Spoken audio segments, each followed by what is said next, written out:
لە ڕۆژی هەینی ڕابردووە شەپۆلێکی گەرمە ڕووی لە گەرمیان کردووە بە جۆرێک پلەکانی گەرمە 50 بۆ 55 پلەی تۆمار کردووە. ئەمە کاریگەری کردووەتە سەر جوڵە و هاتوچۆی هاوڵاتیان بە تایبەت لە کاتەکانی بەیانیان و نیوەڕواندا. بەڵام بەلای ئەم پیاوە بەرزی پلەکانی گەرمە لە ناوچەکە ئاساییە و دەڵێ کەمی جوڵەی خەڵک و جۆری ژیانی ئێستایە وای کردووە خەڵکی بەرگەی ئەم گەرمایە نەگرن. مە قابلێتمان نییە. ئەوسا من 1 کیلۆ خۆرماڕوون خواردم. خۆرما و کردانە ناو ڕوون ئەسارە لە ناو وەزوانە کەلۆری. 1 کیلۆ کردانە خۆرماڕوون وەرد 3 نارکولێرە من خواردمێ.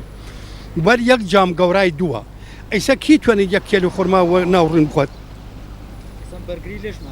قوتمانی بەرگریمان نییە، گشتی کیمیاویە و گشتیشی ئەی تەبریتە سا. هایم لەژێر ئەی تەبریتە کوردستانە. تێدە دەشت گەرمە. حرارەکە بەلای تو ئاسایی.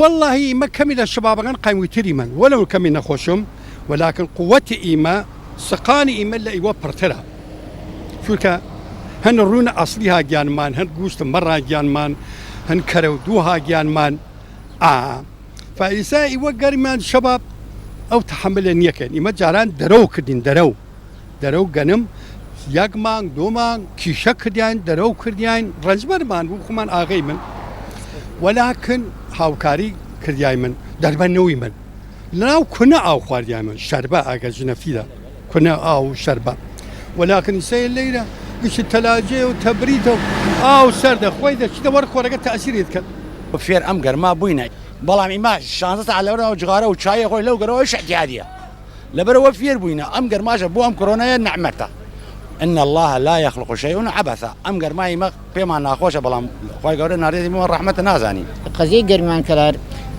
اگر احتمال شخصي به دبرقه كلار شخصي به دبرقه لجرمايه والله ماما جرمايه بالدرجه والله دكان ما وزد دكانك ما مساودر ساعه سيونيم وشوارتينو بو دكانته ڕۆژانە چەند ساعت دوکان داخی ببوونێ گەرماوە؟ والله تيسيروينو لشوارتينو بەپێی پێشبینیەکانی کەش و هەوا ئەم شەپۆلی گەرمایی ڕووی لە گەرمیان کردووە کە پلەکانی بۆ سەرووی 50 بەرز کردووەتەوە تا یەکەم ڕۆژی جەژنی قوربان بەردەوام دەبێت.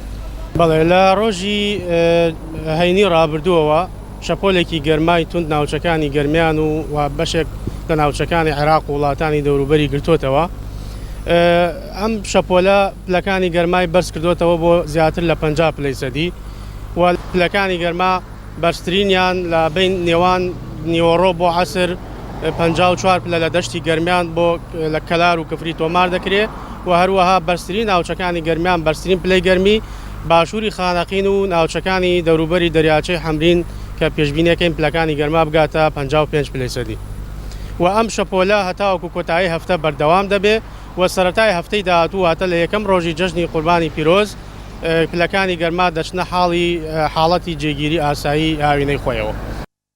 بەرزبوونەوەی پلەکانی گەرمە ڕۆخی ڕووباری سیروانی قەرەباڵغ کردووە بە تایبەت لە دوانیوەڕوانەوە هاوڵاتیەکی زۆر بۆ خۆفێنەکردنەوە و مەلەکردن و بەسەربردننی کاتەکانیان ڕوو لە ڕووبارەکە دەکەن. شاهۆ ئیبراهیم، گەلی کوردستان، کەلار.